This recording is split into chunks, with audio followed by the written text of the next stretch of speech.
The rain was coming down so hard. It sounded like it was trying to punch through the roof of my truck. One of those nights when the world feels determined to keep you awake. All I wanted was to pull into my cabin, kick off my boots, and let the quiet wrap around me like a blanket. But as my headlights swept across the driveway, there it was, a heavy chain stretched across my own entrance, locked twice over, with a laminated yellow sign hanging from it, loud as a dare. Pine Hollow HOA Oversight Zone. Authorized personnel only. You ever have one of those moments where you're so surprised, you just stare, waiting for reality to blink first? Yeah, that was me. My son Ethan was riding shotgun, earbuds in, nodding along to music. This place was supposed to be our sanctuary, the one piece of land I'd sweated for, nights and weekends, my bare hands, my sweat. And now it looked like someone else's property, like I'd wandered into a movie set where I didn't belong. I stepped out, boots grinding on the wet gravel, every step echoing in my chest. The chain was new, shiny, too deliberate. Someone wanted me to see it, to feel it. Hanging from the sign was a manila envelope, the kind lawyers use when they want you to know it's serious. Inside, a typed letter, full of legalese. Parcel 17C is now under Pine Hollow HOA management due to extended vacancy and community reintegration efforts. I read it 3 times, hoping it might start making sense. It didn't. If that's when the software of tires announced the arrival of the Pine Hollow HOA Welcoming Committee, a beige golf cart with their logo on the hood, and, behind the wheel, Linda Grayson. She looked like every bad high school principal you ever had, only with a clipboard instead of a hall pass. "Can I help you, sir?" she said, like I was a tourist who'd taken a wrong turn. I held up the envelope. "You must be Nathan Cole. We've been expecting you." Her smile was all teeth. She started talking about ordinances, municipal codes, board filings, how my property had been reclassified because I hadn't responded to their notices. I tried to keep my cool, but the more she talked, the clearer it was. They'd stolen my land with paperwork. Ethan got out of the truck, eyes wide. "Dad, is that sign new?" Linda eyed him. "He shouldn't be here during a compliance assessment." That was the last straw. "This is my land," I said, but she just shook her head. "That's what we're here to determine." From the trees, a man in cargo pants and a security polo appeared. Not a cop, not a ranger, just some HOA muscle. "This property's off limits pending reassignment," he announced like a robot. Linda's phone was already in her hand, dialing. "He's trespassing," she told someone, voice syrupy. "He's becoming hostile." I couldn't help it. I laughed, sharp and ugly.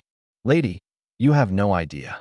Ethan's friend Max filmed from the truck, whispering, "They're really doing this." Back at a dingy motel that night, I couldn't sleep. I kept picturing that chain, Linda's grin, the word oversight staring at me like a curse. At 2 a.m., I logged into the county's property records site. Parcel 17C, now owned by Pine Hollow Community HOA. No warning, just wiped out like I'd never existed. "Want to appeal? Click here," the site taunted me. I clicked, downloaded a 40-page appeal packet. My heart felt like it was trying to punch a hole in my ribs. Next day, I went to the county clerk. The office was cold, fluorescent, chairs bolted down like anyone would steal them. "Property issue?" the clerk asked. I gave her my parcel number. She glanced at her screen, then at me. "Oh, Pine Hollow. You're not the first." Her voice softened. "They target people who don't fight back, veterans, retirees, people who go off-grid." "Is it legal?"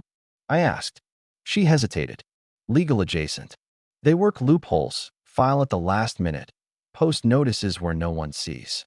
If you want to fight, get a land use attorney. And probably a restraining order. You'll figure out on who." When I got back to the motel, a man in an HOA windbreaker knocked. He handed me a cease and desist letter. "What if I don't cease?" I asked. "Fines." Then escalation.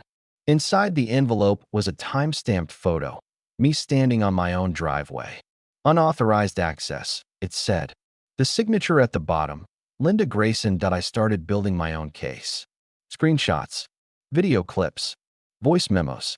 If they wanted a paper war, I'd show them how fast paper burns. But when I drove back to the cabin, the chain was gone, coiled by the mailbox. Instead, a man in a black poncho stood blocking my door, built like a bouncer, hands behind his back. "Private property," he said. "Yeah, mine," I replied.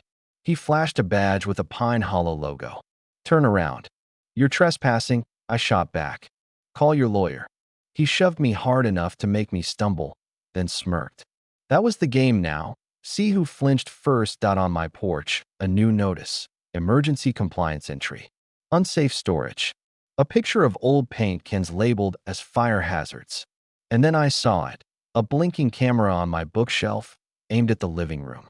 They'd been inside, watching. Linda appeared in a red raincoat, clipboard in hand, acting like she was investigating a crime scene. "You're making this harder than it needs to be," she chirped. "You broke into my home," I said. "We entered legally." Fire marshal was notified. She handed me another envelope.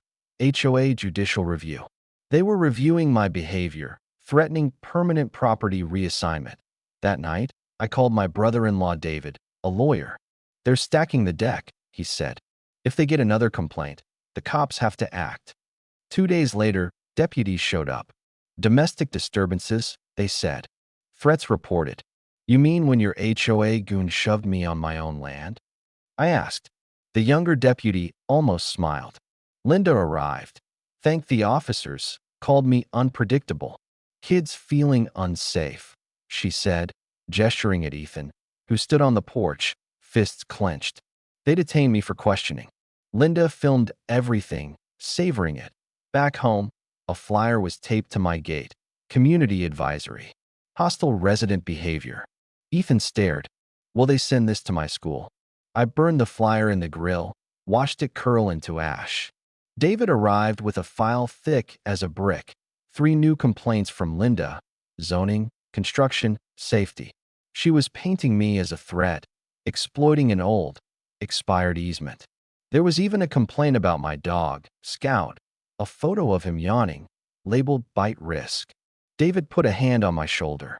"She's hitting everything you love," he said. That night, Ethan packed a duffel. "I'm going to Mom's," he told me, his voice tight. "It's not you. It's the stairs at school." I'm a warning label. When the house went quiet, I dug into my files, old charters, surveys, bylaws. And in a 1984 plat map, I found it, a PHOA exemption declaring my cabin private legacy property, immune to annexation without my consent. I emailed it to David. He called back, voice triumphant. "Triple-checked. She made a mistake." Next morning, I posted the evidence on the HOA forum. "If you've been bullied, you're not alone," I wrote. Responses poured in. "She fined me for my hose," someone said. "She threatened to seize my mailbox." Then Thomas, the HOA treasurer, messaged me. "Let's talk." 48 minutes later, Linda's Lexus screeched into my driveway. She was filming. "Your post is defamation." I smiled. "Defamation only applies to lies. You made this personal." She tried to threaten me. Scout growled at her. She spun it, posted the video online, but the comments turned on her. "You're the problem, Linda." Then came her counterattack. A towing sticker on my truck, a false fire pit complaint, a van with no plates watching my gate. Neighbors stopped waving. At the board meeting, I stood up. I moved for a vote of no confidence in Linda Grayson. Gasps. Thomas seconded. Linda protested. No precedent. Section 4.9, page 11. I said, quoting her own bylaws. Flyers went up that night with my face, labeled aggressive. Some tabs were torn off. I laughed. Linda thought I wanted her to stop. I wanted her to overreach, and she did. One morning, a manila envelope arrived, hand-delivered. Grainy photos of me at the store, walking Scout, Ethan's blurred face. Cease defamatory activity or face escalation. David and I brought in a tech friend, Jasper. He traced a surveillance cam back to Linda's guest bedroom, aimed at my cabin, illegal, and she knew it. We drafted a file, camera logs, statutes, Ethan's photo, felony surveillance of a minor. 2 days later, Linda hosted a barbecue forum. I showed up, mirrored my phone to her TV, and Jasper's slideshow of her camera rig appeared on the big screen. The crowd murmured. "You filmed my backyard," someone said. "My daughter changes there." I played sheriff body cam footage of her false 911 call. Thomas called for a vote. Unanimous, she was out. Linda tried to sue me for harassment, for defamation, filed a restraining order to keep me off my own land. The night before the hearing, my gate was broken, Scout was gone, and my cabin ransacked. I found Scout tied to a tree, a man in an HOA jacket smirking. Just making a point. I cut Scout loose, knocked the wind out of him with my shoulder, and said, "Tell Linda she should have stopped." He limped off. David called the sheriff and a journalist. The story hit the local news. Citizen battles HOA fraud. The next day, 3 board members resigned. Linda was voted out, lost her lawsuit, and moved away. My name went back on the deed. The county clerk even apologized. Scout got a new chew toy. Ethan and Max came back every weekend. I framed Linda's original notice, hung it in the kitchen, not to remember her power, but to remind myself that sometimes standing your ground is enough. Next time someone tries to take what's yours with a smile and a clipboard, I hope you knock louder.